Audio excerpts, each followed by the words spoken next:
Johannesburg, and this famous cathedral, and the people in Gauteng, we should be able to give our arch that honor that is relevant to him.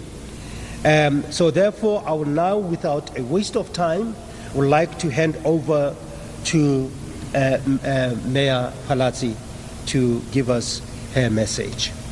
Thank you. Thank you so much, Bishop. On Monday, South Africans and the world at large awoke to the news of the passing of Archbishop Emeritus Desmond Tutu, who at the age of 90 was one of the last giants of the anti-apartheid government. Again, I take this moment on behalf of the residents of the City of Johannesburg to extend my deepest condolences to Melia Tutu and the Tutu family. As we mourn the passing of Archbishop Tutu, we take stock of the role that he played in shaping the South Africa of today.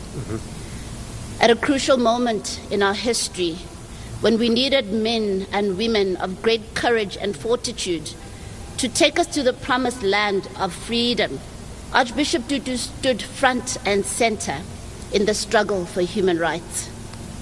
A revered man of the cloth, Archbishop Tutu's life was inextricably linked to the city of Johannesburg. It is in our city that he fashioned his political and social activism through the church. He became the first black dean of St. Mary's Cathedral in 1975, before becoming the first black bishop of Johannesburg in 1985. He dwelled in his passion for ordinary people, electing to make his home in Orlando West rather than live in the official dean's residence in Houghton, then an exclusively white suburb. The passing of the arch leaves me deeply saddened. As a woman of faith, I personally draw inspiration from Archbishop Tutu's convictions and his belief in God, which underpinned his courage in the face of much adversity. It's a sobering moment for our country as we compelled to contend with the reality that an exemplary class of elders like the Arch are departing this earth at a time when South Africa desperately needs the sort of ethical guidance only the likes of Tutu, Mandela, Tambo, and Sisulu could ever give. The moral decay evidenced by the scourge of violence, crime, and corruption, which elicited such vociferous condemnation from the Arch against the post-apartheid government, is something which our generation must urgently address. He truly and courageously spoke truth to power. Nonetheless, as a city, we use this opportunity to reflect and to celebrate the Arch, and we take pride in being able to commemorate the life of one of our own. To this end, the City of Johannesburg has availed its resources to support the memorial service and the commemorative events that will lead up to the funeral service, in the final service in Johannesburg and the funeral service in the city of Cape Town. Key events will unfold during the course of this week, commencing from today right through to Thursday, the 30th of December, with the memorial service at this cathedral. We'll be working very closely with the Anglican Church, led by the Very Reverend, the Anglican Dean of Johannesburg, Father Xolani Dlwati, as well as working with the Tutu family. The public are invited to lay flowers and wreaths from 9 o'clock until 6 o'clock at the cathedral. That's 6 o'clock in the evening. Evening prayer sessions will be held in the cathedral from 6 p.m. to 7 p.m. from this evening until Thursday. On Wednesday, Father Dlwati and I will lead a candlelight prayer session at the Tutu home in Orlando West. And on Thursday, the Diocese of Johannesburg will hold a memorial service at the St. Mary's Cathedral, the Virgin, which will include a Eucharist and tributes from the City of Johannesburg, the provincial government, the national government, as well as the church. The City of Joburg will provide central support in terms of municipal services at the Vilakazi Street precinct and St. Mary's Cathedral, which will ensure a seamless operation. Beyond this momentous occasion, our multi-party government will make it a priority to rejuvenate the inner city of Johannesburg. We want to breathe life back into our city so that historical moments like the St. Mary's Cathedral, a church which was close to Archbishop Tutu's heart, can once again exist in a beautiful environment. There can be no greater tribute to Tutu than to carry on his legacy of reconciliation and nation building. We should always strive to build bridges across racial lines, across socio-economic lines, in order to remain true to his aspiration of a rainbow nation.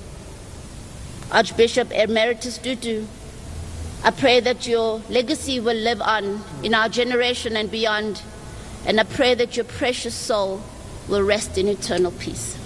Thank you.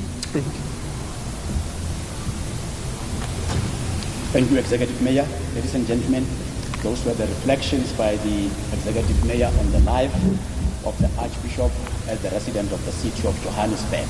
I am now going to invite our Dean, Father Xolani Kwati, to share additional information in relation to how the plans are going to unfold, which information will also be shared later with members of the media to understand how the program is going to roll out for the remainder of the week. Thank you very much, Ndade Tladi. Once again, greetings to Bishop Steve, to Madam Mayor Palazzi, and MMC Tembe, and together with you, friends and dignitaries. As the Bishop and the Mayor have shared, that this cathedral was central in the life and ministry of Archbishop Desmond Tutu. This is where also Bishop Steve, he was actually ordained as a deacon, but also ordained as a priest in this very cathedral. On my right there, if you look at that, let justice roll. This is where Desmond Tutu stood for years and challenged the injustices of this society. So in other words, we are on sacred ground in relation to Desmond Tutu where we are at this time. And therefore it is befitting that we as the people of Johannesburg, as the faith community in Johannesburg, as the Anglicans in Johannesburg, celebrate him and give thanks to God for his life. The celebratory services will be as follows. Tonight at 6 p.m. we will have an evening prayer which is open to attendance to all who wish to attend at 6 p.m. Tomorrow evening, being Wednesday, we will also have another evening prayer which is still open to all to attend.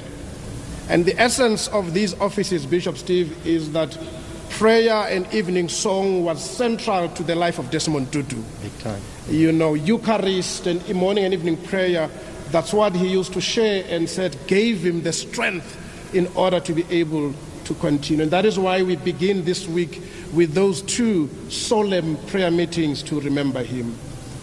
On Wednesday, therefore, which we would then at midday at 12 p.m. meet at his former home in Soweto in Vilakazi Street to actually lead together with other church leaders and our bishop what we call a midday prayer to light candles and to also lay wreaths for those who wish to actually lay wreaths. And this service will also give an opportunity to the neighbors who have lived with Desmond Tutu in Orlando West to be part of this celebration as well, to be part of a special celebration. This one is also open, of course, for attendance to actually all. And it will be an opportunity to celebrate him, to remember him, to dance the way he danced, to worship the way he worshipped. And we always say to do it the Kasi way.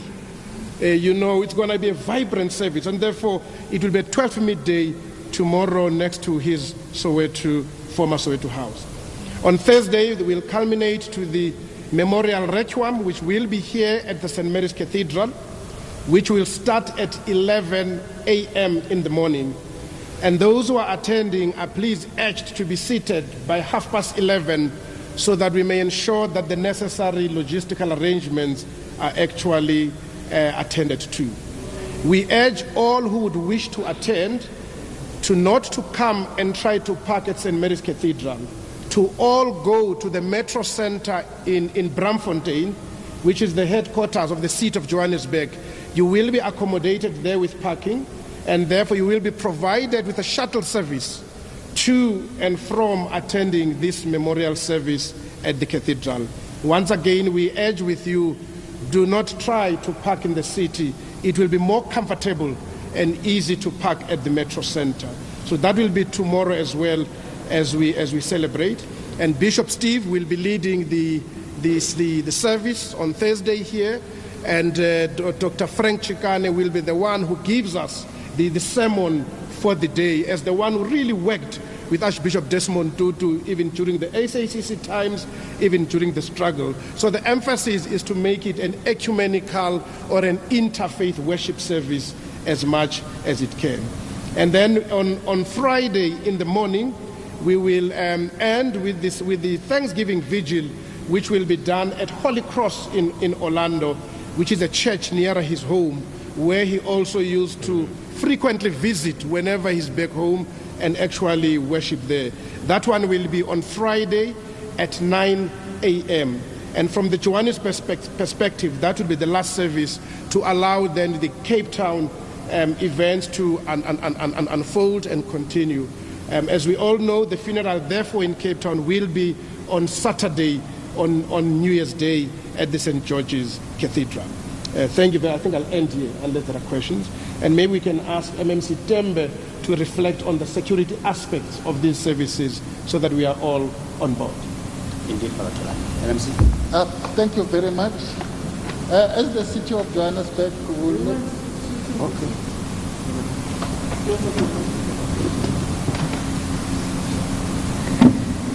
Thank you. As the City of Johannesburg, public safety will ensure that this event... A briefing there in terms of the Johannesburg segment of honouring the life and times of Archbishop Reverend Desmond Tutu.